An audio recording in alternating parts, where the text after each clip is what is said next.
अस्सलाम वालेकुम dear student and dear subscriber and my dear friends. उम्मीद है आप अच्छे होंगे।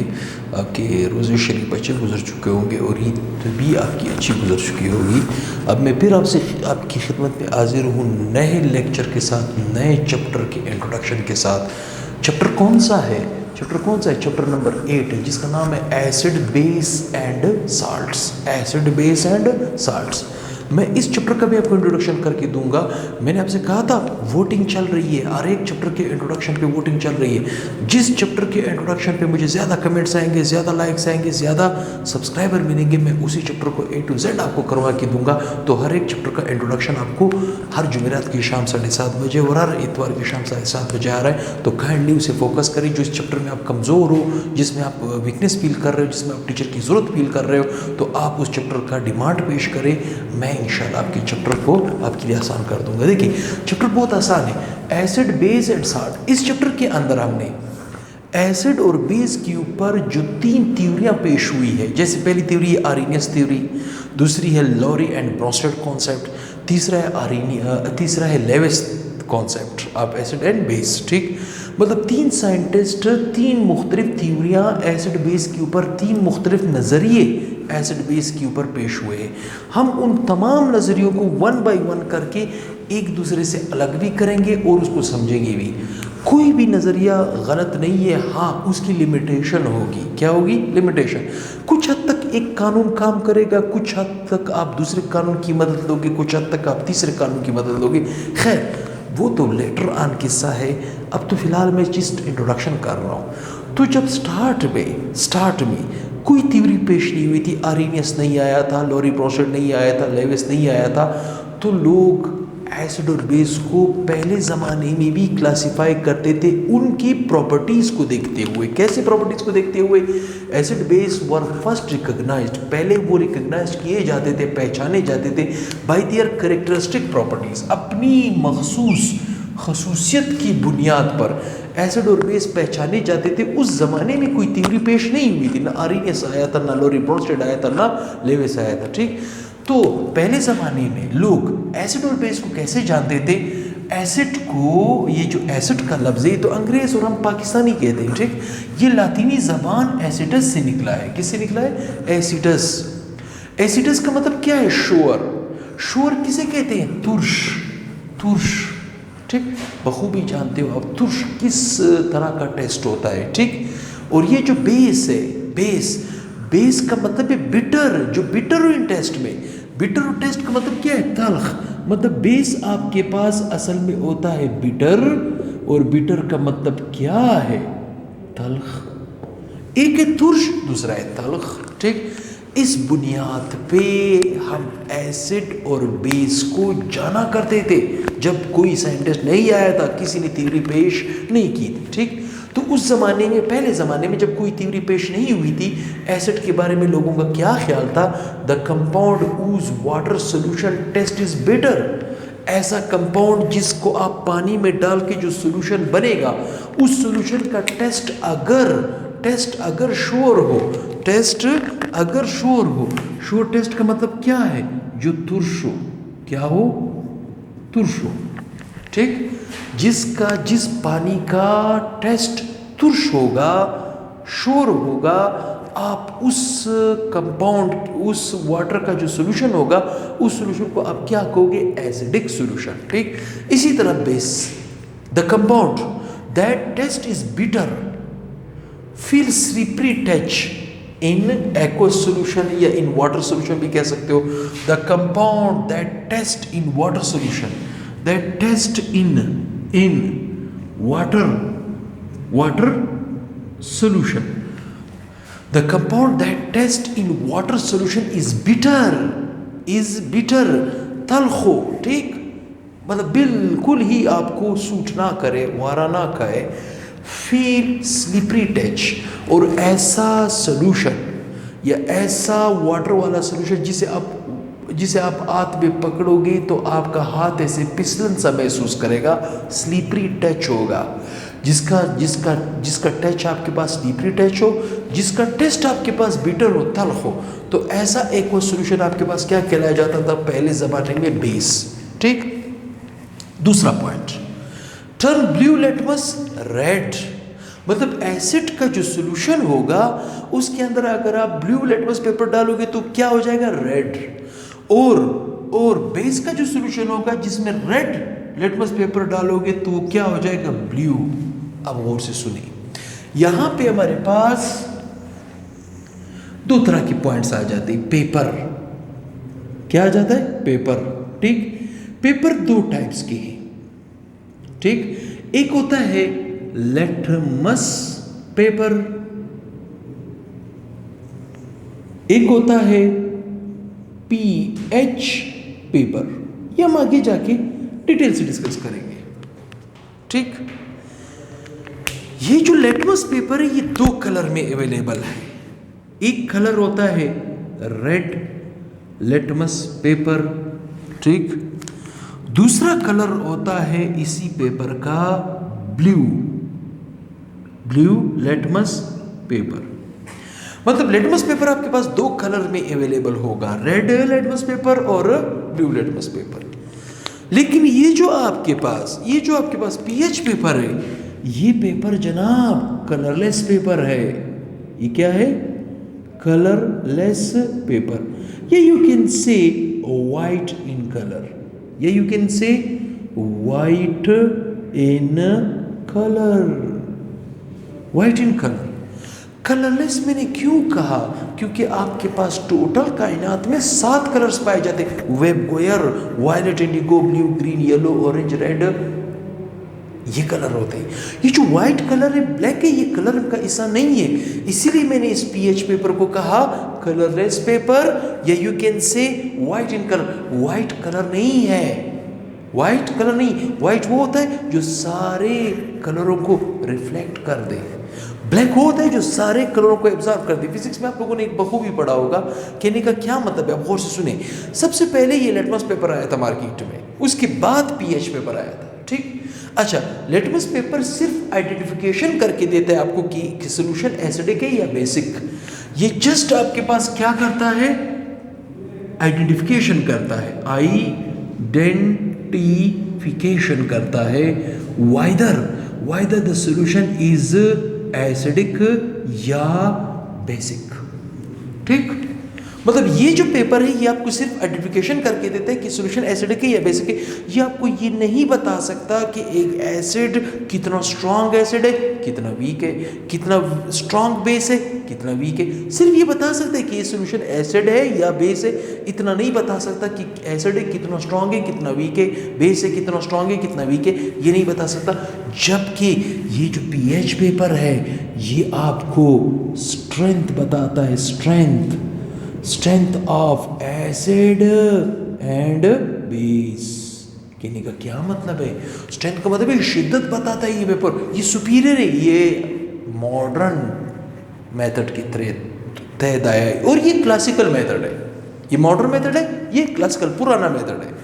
पुराने मेथड में हम सिर्फ ये मालूम करते कि सॉल्यूशन एसिडिक है या बेसिक है। हम ये मालूम नहीं करते थे कि कौन सा एसिड कितना स्ट्रॉन्ग है, कितना वीक है। ये पीएच पेपर जो है ये आपको मालूम करके दे। ये तो हम आगे जाके डिटेल से पढ़ेंगे। आजकल हम इस पेपर को यूज़ नहीं करते। आजकल हम लिटमस पेपर को यूज़ नहीं करते। हम किस पेपर को यूज़ करते हैं, पीएच पेपर को, जो कि हमारा आगे टॉपिक आ रहा है, डिटेल से हम उसको डिस्कस करेंगे। तो कहने का क्या मतलब है, पहले ज़माने में एसिड वो सॉल्यूशन हुआ करता था जिसमें ब्लू लिटमस क्या हो जाए, रेड, और रेड लिटमस पेपर क्या हो जाए, ब्लू, उसे हम बेस कहते थे, ठीक। Acid react with base to form salt. Acid वो कंपाउंड है जब वो बेस के साथ रिएक्ट होता है। एसिड जब बेस के साथ रिएक्ट होता है तो उसके नतीजे में क्या आता है, कंपाउंड आता है, और उस कंपाउंड को हम क्या कहेंगे, salt. Number 3, base react with acid. Base react with acid to form salts, ठीक। मतलब कहने का क्या मतलब है, वही बात है, कान को इधर से पकड़ो या इधर से पकड़ो। जैसे एसिड वो कंपाउंड होता है जब वो बेस से मिलता है तो साल्ट बनाता है। बेस वो कंपाउंड होता है जब वो एसिड से मिलता है तब भी उसके नतीजे में क्या आता है, साल्ट जैसा कंपाउंड आता है, ठीक। अब इन्हीं के कुछ जो पहले ज़माने में हम डिस्कस किया करते थे, उसकी कुछ कुछ प्रॉपर्टीज़ आपको पता होनी चाहिए कि एसिड्स कौन से होते हैं या कौन से थे, बेस कौन से होते हैं या कौन से थे। ठीक, एसिड, ठीक, जैसे मिसाल आप लोगों ने नाम सुना होगा एसिड का, जैसे मिसाल के तौर पे आपने नाम सुना होगा एसिटिक एसिड, जो कि विनीगर में होता है। विनीगर, विनीगर का मतलब है सिरका। घरों में आप सिरका इस्तेमाल करते हो, सालन में भी डालते हो, कुछ लोग प्याज के ऊपर भी डालते हैं, अचार में होता है। ठीक, किस में होता है? अचार। अचार का टेस्ट कैसे होता है? तुर्श। कैसे होता है? तुर्श। इसका मतलब है कि एसिटिक एसिड एसिड है जो किस में पाया जाता है? विनीगर, सिरके वगैरह में पाया जाता है। ठीक, एसिड। सिट्रिक एसिड का नाम सुना होगा आपने, अस्कॉर्बिक एसिड का नाम सुना होगा। ये किस तरह के फ्रूट्स में पाया जाता है? सिट्रस फ्रूट में। किस तरह के? सिट्रस फ्रूट में। सिट्रस फ्रूट कौन से होते हैं? सिट्रस फ्रूट होते हैं लेमन, नींबू, ऑरेंज, माल्टा, टमाटो। कहने का क्या मतलब है? कहने का मतलब ये है नींबू में, माल्टे में और टमाटर में किस तरह के एसिड्स आपको मिलेंगे? सिट्रिक एसिड और एस्कॉर्बिक एसिड। सिट्रिक एसिड और एस्कॉर्बिक एसिड आपको मिलेंगे। ठीक, और इसी तरह मैलिक एसिड का नाम आपने सुना होगा। मैलिक एसिड किस में आपको मिलेगा? APPLE Apple. APPLE एप्पल, सेब। मैं खुद जब इंग्लिश का जब मैंने पहला लफ्ज़ सीखा था वो यही लफ्ज़ था, APPLE। इवन इस लफ्ज़ के ऊपर मैंने टीचर के काफ़ी डंडे भी खाए हैं, क्योंकि ये लफ्ज़ मेरे जहन में नहीं बैठ रहा था। ये APPLE एप्पल है। ठीक, एप्पल, एप्पल, सेब के अंदर किस तरह का एसिड आपको मिलेगा? मिलिक एसिड। किस तरह का एसिड मिलेगा? मिलिक एसिड। टार्टेरिक एसिड, ये नाम भी आपने सुना होगा, टार्टेरिक एसिड। टार्टेरिक का लफ्ज़ निकला है टार्टेरम से।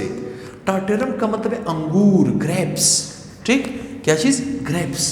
मतलब अंगूर में आपको जो एसिड मिलेगा वो एसिड कहलाया जाएगा टार्टेरिक एसिड। वो एसिड क्या कहलाया जाएगा? Tartaric acid. लैक्टिक एसिड, ये नाम भी आपने सुना होगा, लैक्टिक एसिड। लैक्टिक का लफ्ज़ लैक्टम से निकला है, जिसका मतलब है दूध, मिल्क। ठीक, इसका मतलब है जो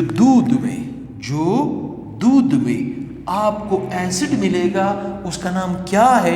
लैक्टिक एसिड, जिसे हम डायरी प्रोडक्ट भी कहते हैं, जैसे मिल्क है, यॉर्क है, चीज़ है, पनीर वगैरह, यॉर्क वगैरह और मिल्क वगैरह में आपको जो एसिड मिलेगा उस एसिड का नाम क्या होगा? Lactic acid. ये खाली जगह फिल इन द ब्लैंक्स में इस तरह के आते हैं कि ये एसिड कहाँ कहाँ पे मिलेगा, ये एसिड कहाँ कहाँ पे मिलेगा। तो काइंडली आप इसको याद रखा करें ताकि आपके सामने बहुत इंपॉर्टेंट कौन से हैं। देखिए, सिट्रिक एसिड इंपॉर्टेंट है, सिट्रस फ्रूट में लेमन, टमाटो, ऑरेंज में पाया जाता है। ठीक, ये भी इंपॉर्टेंट है।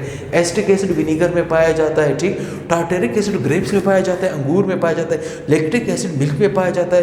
कार्बोनिक एसिड, स्प्राइट, पेप्सी वगैरह, कोक, स्प्राइट वगैरह, जब आप ढकना खोलते हो एक गैस निकलती, वो कौन सी गैस है? वो कार्बोनिक एसिड है। वो कौन सी गैस है? चूंकि कार्बोनिक एसिड छोटा कंपाउंड है, इस वजह से हम इसका फॉर्मूला भी लिख सकते हैं H2CO3, कार्बोनिक एसिड। ठीक, इसी तरह हाइड्रोक्लोरिक एसिड, ठीक, ये किस में पाया जाता है? गैस्ट्रिक जूस में। गैस्ट्रिक जूस में आपके मैदा एक जूस सिक्रीट करता है, स्टमक के अंदर जो गैस्ट्रिक जूस सिक्रीट होता है उसके अंदर हाइड्रोक्लोरिक एसिड, जिसे हम HCl कहते हैं, ये एसिड, ये आम खास रूटीन में ये एसिड आप यूज कर रहे हो। ठीक, इसी तरह बेस है।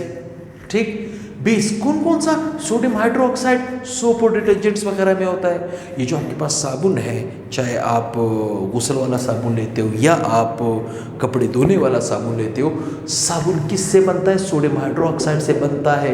डिटर्जेंट किससे बनता है? ये सर्फ वगैरह, उसमें भी सोडियम हाइड्रोक्साइड का यूजेज होता है। तो सोडियम हाइड्रोक्साइड क्या है? बेस है। ठीक, जो कि साबुन और डिटर्जेंट्स वगैरह में मिलता है। अमोनिया, क्या चीज़? अमोनिया। हाउस होल्ड क्लीनर के तौर पे इस्तेमाल होता है। ये जो घरों में आप मुख्तलिफ तरह के केमिकल्स फर्श के ऊपर डालते हो, या यू कैन से वॉशरूम में कम्बोर्ड के ऊपर डालते हो, ठीक, जो सफाई के लिए जो जर्म्स और बैक्टीरिया वगैरह को किल करने के लिए यूज़ किया जाता है। तो हाउस होल्ड क्लीनर के तौर पे जो केमिकल आप यूज़ करते हो उसमें भी अमोनिया होता है। इवन जो बंदे कलर करते हैं बालों का कलर, उसमें भी अमोनिया पाया जाता है, ठीक।